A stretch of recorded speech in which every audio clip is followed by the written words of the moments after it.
So let's start now with your consolidation at the date of acquisition. So consolidation at the date of acquisition happens depending on the type of business combination. So generally, we learned before we have two types of business combination. So what are those two types of business combination again? We have your asset acquisition and your stock acquisition. Okay.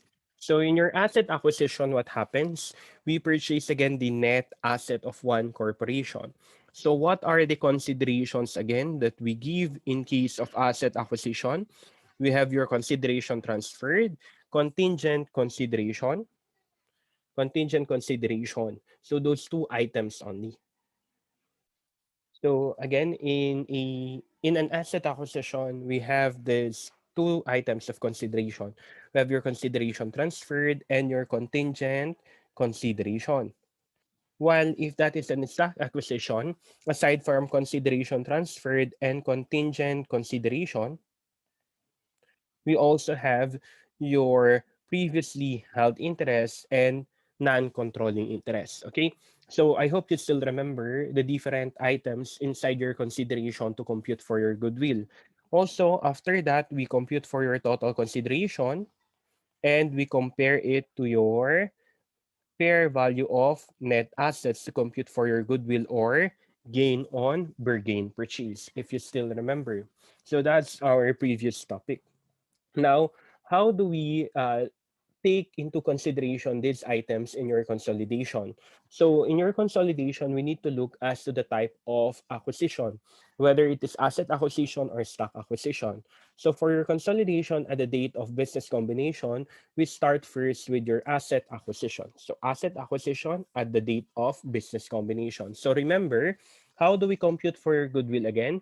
Your consideration transferred, which can be in the form of your cash, property, also liability or equity. Remember, as a consideration, you can pay through cash. You can issue non-cash assets such as your property. You can issue also a liability or you can issue equity. Now, since that is your consideration, what is the effect? If in case, guys, you pay through cash, the effect of that is that it decreases cash. If you pay through property, it also decreases property. Okay? Next, we also can give a liability. In case we issue a liability, that will increase our liability at the date of combination. Finally, we can also issue equity that will also increase your shareholders' equity. So remember, before we talk about your different considerations in a business combination, we talk about these items: cash, property, liability, and equity. So we said your cash is to be measured at its face, property fair value, liabilities and equity at its fair value. So those items we need to take a look into and we need to affect that in our business combination. So if we consolidate, the effect now is that it decreases the cash, the liability will of course increase the liability, and the equity will increase the equity. Now, if ever you have a contingent consideration, remember a contingent consideration is a liability. So in case in the date of your combination or business combination, there is a contingent consideration, the resulting effect is that it increases the liability. So after that, knowing the effect of consideration transferred and your contingent consideration, I think you are ready now to consolidate. Take note, consideration transferred, take note at the effects. Contingent consideration, take note at the effect. Finally, you compare the total consideration to your fair value of net asset. That is the amount of your goodwill. Goodwill, of course, will increase your asset. Gain on bargain purchase increases your retained earnings. Okay? So goodwill increases the asset. Gain on bargain purchase increases retained earnings. Sir, how about the fair value of net assets? What is the effect on our business combination when we consolidate? When you consolidate already, the fair value of net assets increases both asset and liability. Take note in your net asset, what do we get only? The asset of the acquiree less the liability of the acquiree. Okay? Now, we talk also as to the effect of your expenses on business combination. Remember, your direct and indirect costs, it either decreases or increase your liability because your entry here is either debit retained earnings, credit cash, or debit retained earnings, credit accounts payable. So if ever you have direct or indirect costs, if you paid it in cash, it will decrease cash. But if it is on account, it will increase accounts payable. That's why the resulting effect is either decreases cash or increase liability. Again, remember the direct or indirect cost during business combination. If we have a direct cost or indirect cost, our entry is this way. So we debit retained earnings, we credit cash. Or we debit retained earnings, we credit accounts payable. Depending on whether you paid it in cash or you paid it on account. So if it's on cash, you credit cash. On account, you credit accounts payable.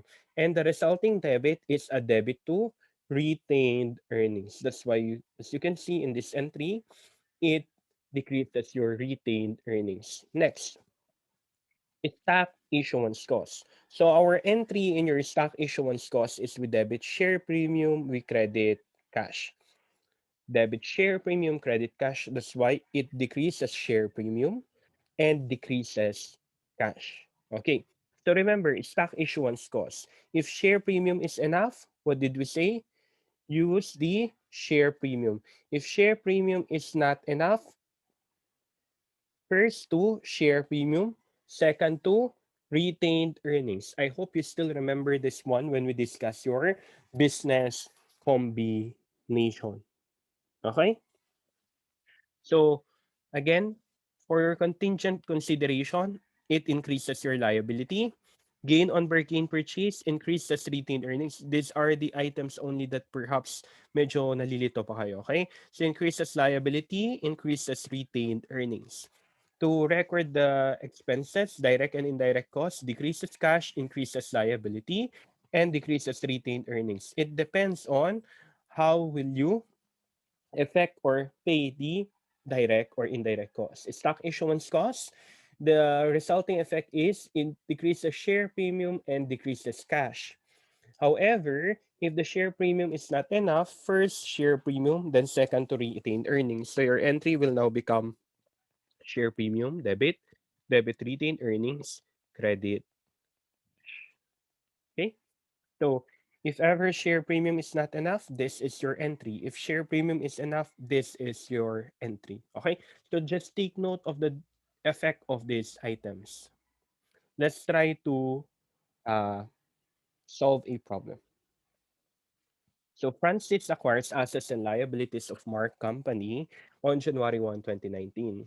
To obtain these shares, Francis pays 800,000 and 20,000 of 20 par value common stock. The fair value of this share is 36. An addition, Francis also pay 30,000 in local investment for arranging the transaction. An additional 20,000 pesos was paid by Francis for stock issuance costs. Okay, so we have here 20,000 shares for consideration and 800,000. We also paid something for our transaction costs and stock issuance costs. Now, we should combine these items. So the first step, again, is to compute for the consideration transferred. So what is our consideration transferred? We have cash of 800,000 given in the problem. And then we have shares, that is 20,000 shares multiplied by the fair value of the share. So the fair value of the share is 36 per share. 20,000 times 36, we have 720,000. So the total consideration is 1,520,000. 1,520,000. Now, after getting your total consideration, we compute now on the fair value of net assets. So, sino si acquirer dito? Si Francis. Ang acquirer dito ay si Francis. Ang acquiree naman ay si Mark Company. So, let's get the fair value of net assets. So, cash, receivables, inventory, land, buildings, equipment, less accounts payable, less long-term liabilities. What is the fair value of net assets? The fair value of net assets is equal to 160 plus 320 plus 600 plus 260 plus 560 plus 150 less 120 less 600. Our fair value of net assets is 1,330,000. Okay? So 1,520,000 less 1,330,000, we have here 190,000 goodwill. Okay? So after computing your goodwill, what did we say? We just combine the items. So in combining the items, guys, do not take a look into the book value of the company. Okay? So ang gagawin ninyo, you effect now the consideration. What is the consideration? We have a cash amounting to 800,000. Okay, so we affect the consideration, 800,000 cash. So bawasan natin yung cash natin. And we issued common stock for 20,000 shares. So we add the common stock, 20,000 shares multiplied by the par value, 20. So this is 400,000. We add also additional paid in capital for the difference, 20,000 times 16. Okay? Sir, why do we have additional paid in capital? So remember, 36 pesos yung fair value ng shares natin, tama? Tapos yung 20,000 shares, 20 pesos yung par niya. Kaya nga, 20,000 times 20. So 36 less 20, 36 na fair value less 20 na par value, 16 ang ating additional paid in capital. This will give us 320,000. Further, we still need to measure a goodwill amounting to 190,000 pesos. Okay? Next, we record the direct or indirect cost. So this 30,000 here, 30 in thousands, local investment firm, we call this one your direct cost. What is the effect of direct cost? Direct cost will reduce your retained earnings, so less 30,000. And then it will also decrease your cash for 30,000. Next is stock issuance cost. What is the effect of stock issuance cost again? You decrease your cash and you decrease your share premium or APIC. So we need to decrease our APIC by the amount of our stock issuance cost, 20,000. So less 20,000 also in cash. Okay. So if we try to record it, we get the cash 160. That is what we purchase. Receivables 320. Inventory 600. And then land 260. Buildings 560. Equipment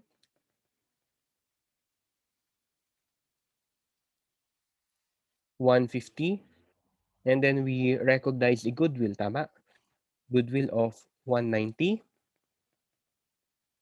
And then we recognize accounts payable 120. Long-term liabilities of 600. And then our payment of cash amounting to 800,000. And then our common stock, we issued 20,000 shares multiplied by par 400,000. And the APIC, which is the remainder, 20,000 shares multiplied by 16, 320,000. So those are the entries on the first one. We got the fair values. So itong mga amount na yan, nanggaling dito sa fair values na yan. Ito yan. Okay. Tapos i-record natin yung payment natin ng cash. Yan, 800,000. Tapos ni-record natin yung payment natin ng shares na 720,000, yan, 400 at saka 320. Tapos ni-record din natin yung goodwill natin, 190. Ayan. Sir, yung 160, 320, 600, 260, 560, 150, 120, and 600. Saan nanggaling yun, sir? Nanggaling naman yun sa fair value ng ating company. Yan. So, yan yung mga yan. Yan. Doon nanggaling yung amounts natin. So, kung sakaling nalilito kayo kung ano yung effect niya, yan yung mga yon. Okay? Next. I-record din natin yung ating stock issuance cost.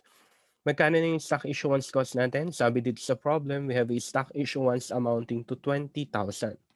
Paano entry natin sa stock issuance cost? Debit, APIC, or share premium amounting to 20,000. Credit, cash, 20,000. Next, i-record din natin yung direct cost natin. So, di ba may 30,000 tayo na direct cost? Paano natin i-record yung direct cost? Debit, retained earnings, credit, cash, 30,000 pesos. Okay. So, ready na tayo for our consolidation. So, ang gagawin nyo lang guys, since alam nyo naman na yung mga fair values and all, so 800, 18, tsaka 160. Tama? Tignan nyo yung mga adjustment ng cash dyan. So, ang adjustment natin ng cash, 30,000. So, less 30. Cash, 20. So, less 20. Tapos, cash, 800. So, less 800. Okay? So, how much is our adjusted cash? 1,800 plus 30, 1,800 less 30 less 20 less 800 will give us 950. Next, we go with your receivables. 960 plus 320. 960 plus 320, we have 1,280. Next, inventory, 1,320 plus 600, 1,920.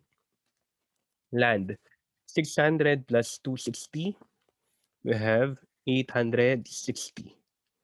Buildings, 24 plus 560, we have 2,960. Equipment, 720 plus 150, 870. Plus idagdag mo yung goodwill dito, may goodwill tayo 'di ba, 190. Total assets mo ay 950 plus 1,280 plus 1,920 plus 860 plus 2,960 plus 870 plus 190. We have 9,030. Okay? Let's go to liabilities. So accounts payable, initially we have 960. Ayan, 960. And then we have accounts payable dito na 120. So plus 120, 960 plus 120, 1,080. Next, long-term liabilities. Initially, we have 2,280 plus 600. We have 2,880. Common stock. Initially, we have 2,400. So tignan mo yung effect ng common stock dito. Mag-add tayo ng 400. So magiging 2,800. Next, APIC. So may APIC tayo dito na 320, tama? 320 yung ni-recognize natin. Tapos, babawasan natin yung APIC natin ng 20,000. So this is 300. Tapos, last is yung retained earnings. So 2,160 siya dito. Ayan, 2,160. So yung 2,160 na yan, mababawasan pa ng 30 dito. So how much? We have 2,130. So let's compute now. 960 plus 120 plus 2,280 plus 600 plus 2,400 plus 2,800 and plus 400 plus a peak of 320 less 20 plus 2,160 less 30. Why is it 9,190? So let's see kung saan tayo nagkamali. 1,800, 1,800 to na cash, tama? Tapos, nagdagdag tayo ng 160. Binawasan natin ng 30 na payment dun sa ating direct cost. Binawasan natin ng 20. Binawasan natin ng 800. Okay. Mali pala tayo dito. So, 1,800 plus 160 less 30 less 20 less 800, 1,110 pala to. Okay? Palitan natin yon. 1,110 siya. Okay? So, i-total uli natin. 1,110 plus 1,280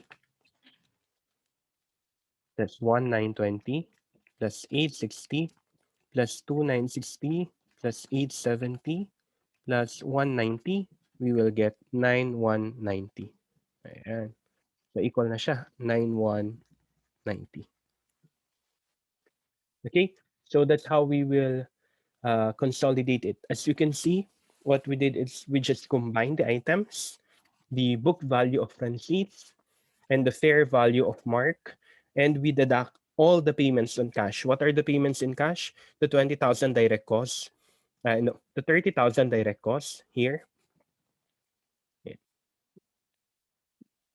So the 30,000 direct costs, we deducted that.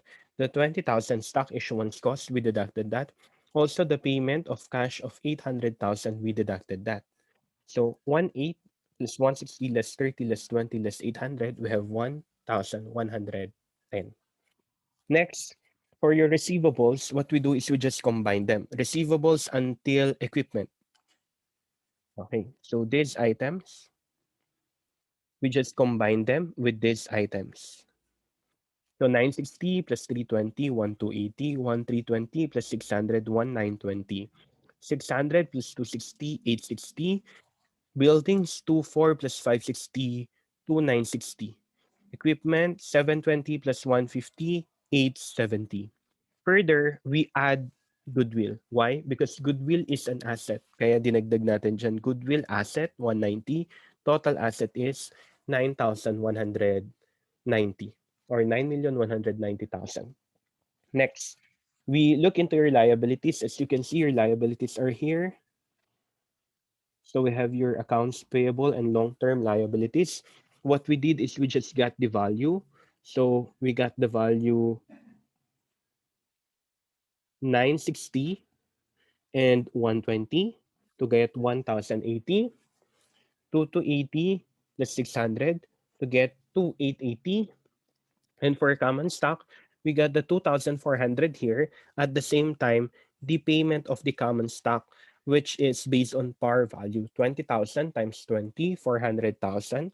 So 2,800 here. 2,400 plus 400, 2,800. And then for your APIC, we recognize an APIC here, right? This one. The excess over par. Because our par is 20, the fair value is 36. So the difference is your additional paid in capital. So 320. So first, initially, we got the 320. At the same time, we have stock issuance costs. So here, we deducted 20,000. That's why it's 300. And for retained earnings, initially, we have to 160. And we paid 30,000 for your direct costs. So we deduct that to 130. We got a total of 9,190.